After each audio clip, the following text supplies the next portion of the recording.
What's up, guys? Alexander Nilsson here. It's Friday and it's time for the weekly live evaluation.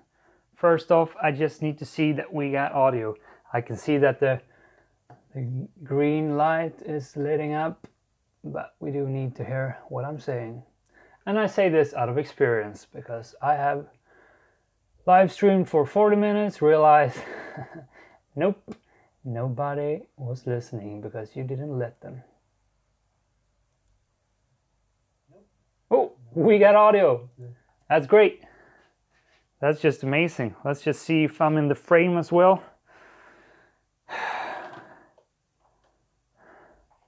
I'm in the frame. I'm in the frame. We should maybe... Ooh, raise this up a bit. So guys, Fear Facers, are you ready for me? It's, as I said, it's Friday, and that's the time when I look back at the week, the objectives I've had, what actions have I been taking, what actions have I not been taking, what can I learn from this experience, and just go a bit random on things that pop up, because that's kind of what tend to happen at this little session. I try to keep it structured, short and condensed, but nah, I'm not all that perfect yet. Well, I'm never going to be perfect, but I'm striving for it. Anyways, the theme of the week, which I outlined in last week's live stream actually, but also mentioned in this Sunday video, was to have my daily fear facing. But the topic should be aimed at being my true self, standing up for who I am, especially in the work context, because that's where I'm, well, during the weekdays, that's where I'm at, that's where I spend my hours. And standing up for myself, being my true self, what does that mean? It's something we always throw out there. It's like, yeah, be yourself. Do what you want to do. I mean, it's so freaking hard to express your values, beliefs, and opinions. Live by your moral codes. Because if you don't have a framework for how you want to live, then it's hard to really be yourself, because you don't really know what yourself is. Perhaps your gut intention will lead you, and your guts have this framework. You maybe not just have defined them. For me, I'm quite clear in what moral values and beliefs I have.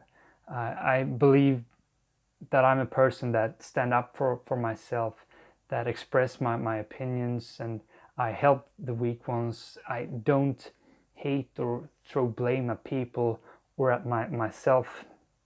I'm a person that wants to enjoy life and, just express joy and happiness. That's the kind of like basis for my moral codes and beliefs that I try to live by. And well, this is the ideal version that I try to aim at. But when it comes to practice, the way I'm living, so often that's not the case. I stay quiet, or I don't speak up. I don't take the actions I know the ideal version of me should take. And I'm sure you can relate to this. You're in a situation, someone said something, and you would just like to express your opinion, but you didn't, because it's tough.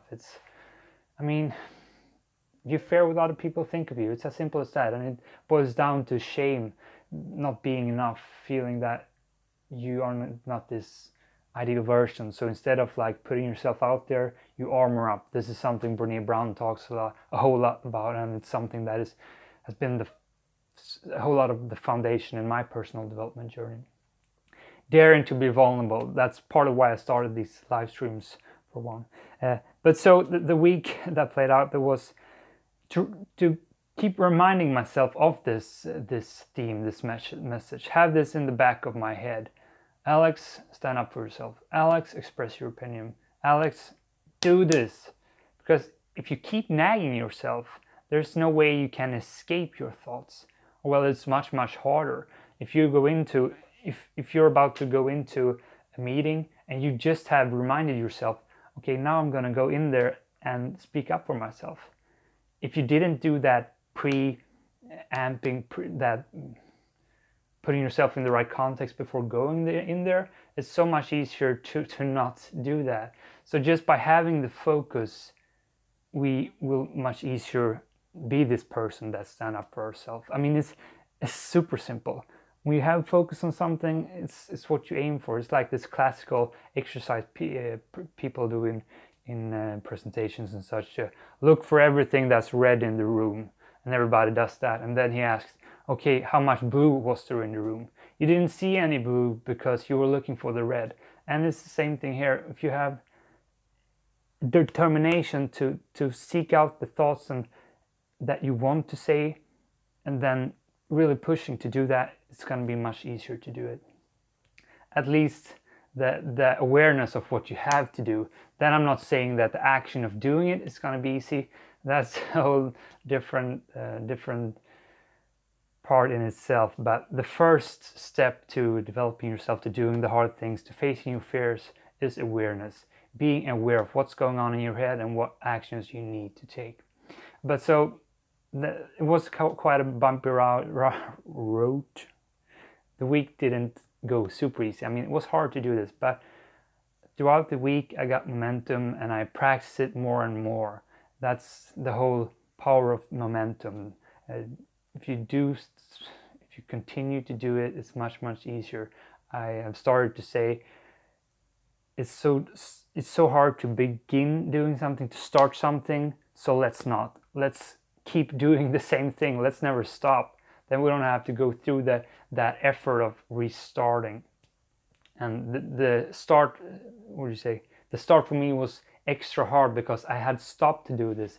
Being homesick for the bigger part of last week, I had been isolated. I haven't been able to do my workouts, and that pushed you in the isolated state, and that coming out from that, it's even harder. But that's my issues. The learning from the week is that it feels so good when you start to practice this, when you really make sure to do it and you get the momentum. You realize that it doesn't kill you. It actually makes people respect you when you say that thing. I had an instance with one of my bosses. He was asking for my opinion for a design review for a mail send out he was going to do. And especially when I talk to people that are above my pay grade, that intimidates me a bit. But I usually go into this reserved, holding back my opinions, because just the respect I got for that person makes me held back. Like I feel his judgment so much more. But I just know, goddamn Alex, just say what you think. And I expressed my true opinion. I think that's much better. I don't like that because the K is too much to decide. I just spoke from my heart, and I got really good feedback from that, and just made me feel so much greater. Again, the takeaway from the week: focusing in on being yourself. It's just, the payoff is great. It's not easy. It's super duper hard, but it's great. And you do this by thinking about, I'm gonna do this, and then you build upon yourself. You start small and you just baby step it up. Then it won't be that big of a gap. You will feel the incremental growth, and you will be in this state, and then you will try to keep you in this state of expressing yourself. This actually relates a whole lot to what I've been doing lately, what especially I've been doing this week. It's what I keep coming back to, the practice, the action of facing fears daily. I mean, I talk about fears a whole lot, and I practice it a whole lot, but I don't do the big things. I have a routine, a cue that is identifying the fear, the action, the routine, taking action, and then a reward of feeling good. I have this routine implemented. I daily need to identify and face at least one fear that I write up. And by having a low bar, I'm able to practice this every day, even the sucky days, because yeah, I'll come back to this later, but this week has been quite tough on me. It really has. But by having a state of accepting that it's okay to do something really small today, then I keep the routine going, and that's what's most important. It's like workout.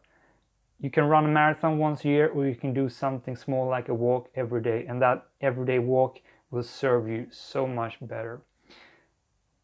Anyways, what I've expanded with my what I've expanded this week with my daily fear facing is that I've started doing a mini blog challenge, 30 days of blogging on my homepage, where I just write down the actions, the small little fears I've taken, and some reflections in context of what went down. I do that just to show you guys that it's not about the big things, it's about the small things, and that doesn't make the blog any, it's not big exciting events, it's small things.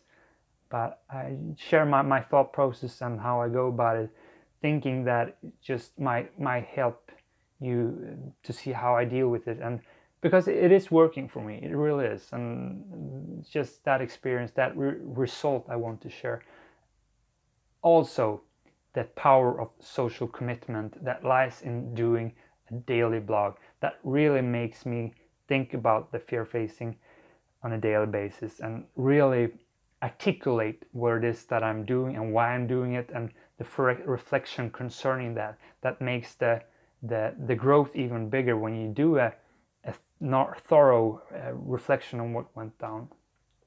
And I'm mentioning this not only because you can check it out if you want to, but I also recommend you to start your own 30-day daily fear-facing blog. It's just a super good way to make sure that you put in some daily action. And if you don't want to go to WordPress and start a free blog site, which perhaps is a big hurdle for one that hasn't done it before, you can you can go to the Facebook page Comfort Zone Hackers. It's a page that my friend Mike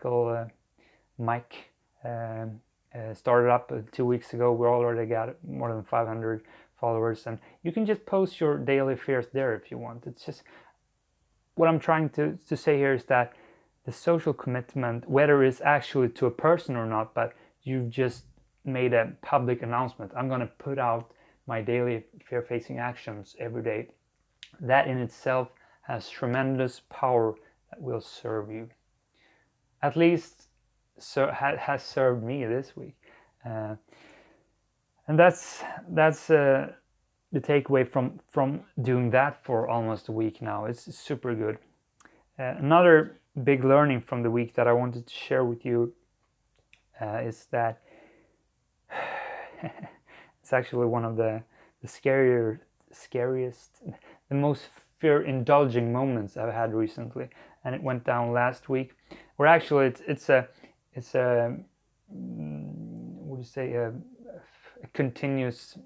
It's like a butterfly effect of what went down last Saturday when I decided to turn off the phone for a full day, because I've just gotten so drawn into the phone, gotten so addicted to just checking all the time, Instagram, Tinder, Gmail, Facebook, everything just stole all my attention. So I just, heck, I need to lay this off and I need to focus on what I need to do.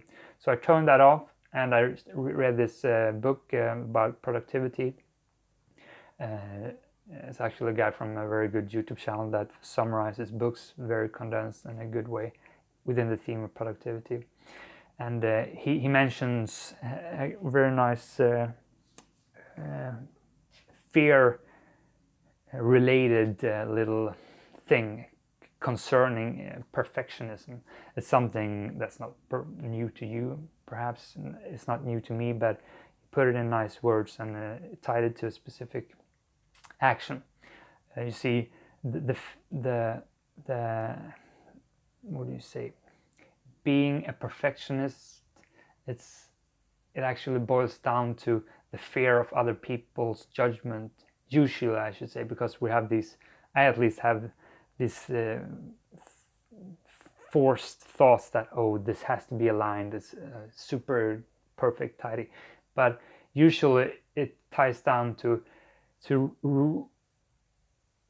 decreasing the risk of other people's judgment. If I've started a project, if I've started a movie and I work it to perfection, that means nobody can judge me or throw bad shit at me because it's just perfect. I'm not going to release it until it's perfect. I get out of I decrease the risk of feeling shame in front of other people. But this whole thing makes it makes it such a time waster, because if you started out on something but it turned out to be the wrong thing, you just went all off. And you went all off like in this initial starting point, but you didn't get any feedback or anything because you had to make it perfect. So it was not until hundreds of hours later, if this is the case, that you realize that, damn, I should have seen this coming already here. I should have taken feedback already here. So in this book, he says, when you've done about 20% of what it is that you're doing, you should be taking feedback. You should be asking some friend or whatever, whomever, is this good? What do you think about that? Just to get another opinion, or two or three. And this has been super scary to me. It's like, because I am that perfectionist. I hate taking feedback. It's just so goddamn scary.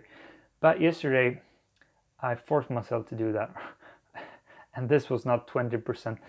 Well, it was 20% into one of my projects in terms of what I've actually accomplished, but I've managed to stretch these 20% out over a period of more than 3 weeks. This was actually one of the projects I did with a friend of mine, but within a business context. He asked me to shoot a movie in the archipelago, a real estate video. I told you about this a couple of weeks ago. And well, it went quite well at the actual shooting. It was fun. It was way out of my comfort zone because I didn't have the technical skills to actually pull that job off.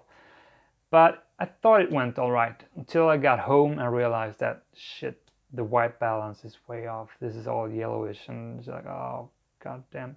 And I've had such tremendous amount of anxiety around it, trying to fix it, thinking, yeah, I can fix that later when I got the editing done and such, and just kept working with the material, even though I realized it kind of was shitty. But it was not until yesterday, and with the book in mind that you should show your things after 20%, I sent some of the early footage over to him, and just like, okay, this is what I've got. You like the song and such, and I kind of got sawed off by the knees.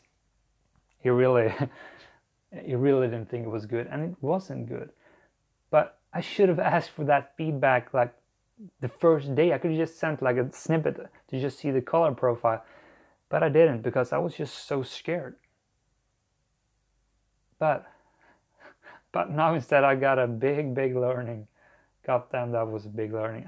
I could have saved so much time, and the learning is for you too as well. Ask for feedback early. Just do it. I mean, it's scary, but it's just, you're just drawing out a process that could be cut off like this. When I talk about fears, I say do them, face them as quickly as possible. Sometimes some time has to pass until you can actually do what you plan to do. But if you have the availability, just face them straight away. Time is not your friend in this context. It's really not. And speaking of not being able to do things straight away, this is actually the reason for why I'm standing this time. One, I have to do one new thing every day, and I haven't done standing live streams before, so that's one reason. Secondly, I'm doing a big presentation for my company on our conference in Croatia 3 weeks away. And well, I'm going to do a presentation for a lot of people, and I'm going to be standing, so I need to practice the skill. I can watch my body language later on and see how I did, and just being comfortable with standing in front of you guys, the camera, and hence the standing today. And I feel quite comfortable about it, actually. Speaking of feedback, if you have an opinion of on my body language, do share. Love to take on some. Well, I wouldn't love it. I would hate to actually read the comment if it was bad, but I do need it. I do need it. Working towards perfection. Anyways, I think that sums up the gist of my learnings for this week. I do have some other things, but I think I've spoken enough. I need to learn when enough is enough. Before letting go of you, I'm gonna just say thank you so much for staying with me, for being a subscriber. If you are, if not, please join this little fear-facing community, because we just hit 360 subscribers. And sure, I've been around for 2.5 years, so probably a lot of those people aren't around anymore, but I live in this naive world that they are, that you are, and I love every one of you for being here with me. Just knowing I've got some of your support, and hopefully knowing that I'm helping some of you, it just gives me that energy to keep doing this. Now, I'm not only doing this for you. Of course, I have an egoistic withdrawal from this exchange. I grow as heck from it. Again, talking about social commitment. But I love doing this, and when you guys comment and feedback, it just feels so good to have this. I'm not gonna go all emotional, but that is everything I'm gonna say. This has been Alexander Nilsson, Friday Tea Time with Alex, and I've enjoyed every goddamn second of it. I hope you did as well. I know that's not the case, but again, I'm gonna live with the naive thought that it is. I wish you a great weekend. I'm gonna be putting out something on Sunday, and it's not gonna be something big, because I just realized one last point I need to hit before letting you go. I mentioned that I haven't been feeling that well this week. I've been sick, but that's not the reason for why I haven't been feeling so good. I've painted myself into a corner. Speaking of taking care of myself, speaking about building your self-esteem, taking care of yourself, self-responsibility. I've taken on too much shit. You need to be aware of not taking on too much. I shouldn't say shit, but too much things you want to do. I'm this hungry guy that just wants to do everything. I'm working more than 40 hours a week in my regular paid job as a marketer and an engineer. I'm started doing this mini blog challenge that takes at least an hour a day. I have this side production video thing going with the real estate video I just talked about. I'm also studying half-time now, movie science, yes, the science of how to put movies together. Super fun. I mean, just these things, that doesn't include my workouts and my eating and just trying to have a regular life, taking care of myself. I've painted myself into a corner. I've not treated I haven't been prioritizing well. You have to do these choices. You can't do everything. You don't have unlimited time. It's a matter of you deciding what's most important to you. If you don't, it will backfire. It will make you feel not so good, because I haven't been feeling not so good, because it has taken most of the joy out of things, because just too much things to do and not time enough to like enjoy them. It's just been too much pressure. And that's why these weekly evaluations are so important. Looking back at your week and just reflecting on what's going on, both on a lower level, but on this high altitude level as well. Your life quest. Where am I going? What actions am I taking to take me there? It's super important to reflect and make hard, tough decisions. And you're not gonna make these. You're not gonna think about these things if you are too wrapped up in the everyday life. I have to do this. I have to do this. Just being super reactive. So I just want to say, sit down and think about your life and what you're doing, and reflect. Is this the way I want to live? But with those words, after already having almost closed this stream down, I am gonna close this stream down.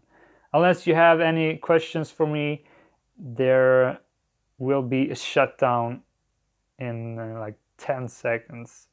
And again, I wish you an amazing weekend. Hope you got something out of this video. Leave some feedback if you want, and subscribe if you haven't. See you Sunday. Bye guys.